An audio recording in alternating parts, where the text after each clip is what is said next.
মা একটা বিশাল নদীর মতো, যার গতিবেগ অপরিসীম, কিন্তু অহংকার একটুও নেই।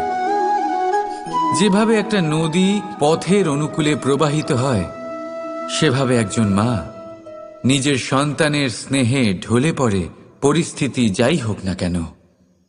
সন্তানের ঘুমানোর সময়ের সাথে নিজের ঘুমানো, সন্তানের জাগার সময়ের সাথে নিজের জেগে ওঠা, সন্তানের পছন্দ মতো খাবার সে নিজের পছন্দের খাবার বানিয়ে নেয়।